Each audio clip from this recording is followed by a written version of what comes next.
Hello friends, শুভ্রাস কিচেনে আপনাদের সবাইকে ওয়েলকাম। আমি আজকে মাছের ডিমের কারির রেসিপি শেয়ার করব। মাছের ডিমের বড়ার রেসিপিটা আমি আগেই শেয়ার করেছি, যেটা লিংক আমি ডেসক্রিপশন বক্সে দিয়ে দেবো।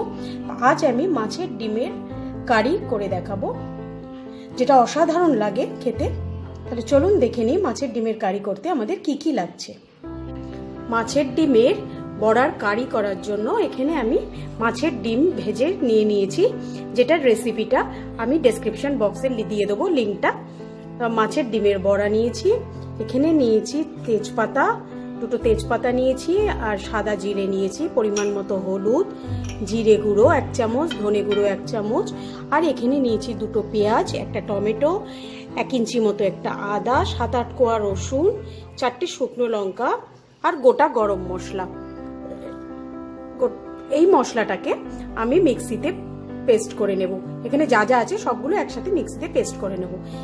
আর আমাদের ডুমো ডুমো করে কেটে রাখা আলু লাগবে। আর রান্নাটা আমি করব সর্ষের তেলে। তাহলে চলুন শুরু করা যাক। এখানে আমি মাছের ডিম যেই তেলে ভেজেছি সেই তেলটাই আমি নিয়ে নিয়েছি।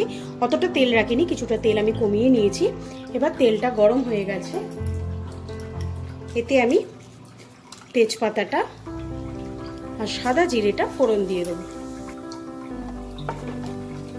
ফোড়নটা ভাজা হয়ে গেছে, এবার আমি ডুমো ডুমো করে কেটে রেখেছি 3টে আলু, এই আলুগুলো দিয়ে দেবো।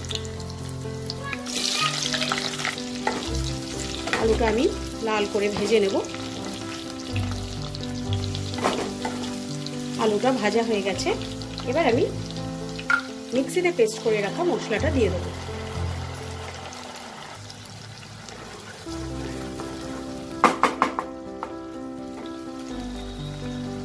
এবার এতে হলুদ গুঁড়ো,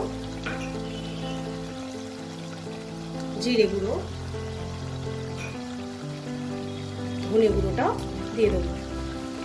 এতে আমি পরিমাণ মতো নুনও দিয়ে দেবো।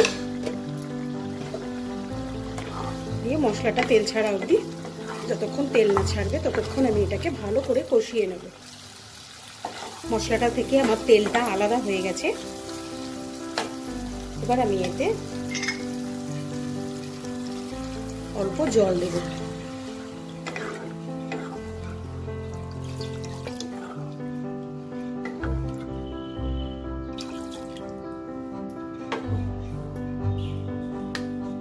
ঝোলটা ফুটে উঠেছে,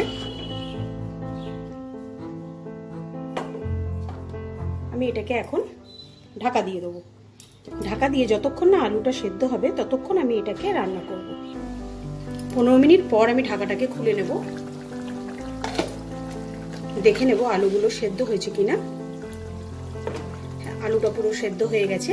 এবার আমি মাছের ডিমের বড়াগুলো দিয়ে দেবো। দিয়ে গ্যাসের ফ্লেমটাকে হাই করে দেব। 4-5 মিনিট আমি এটাকে হাই ফ্লেমে ফুটিয়ে নিলে আমার একদম তৈরি হয়ে যাবে মাছের ডিমের বড়ার কারি।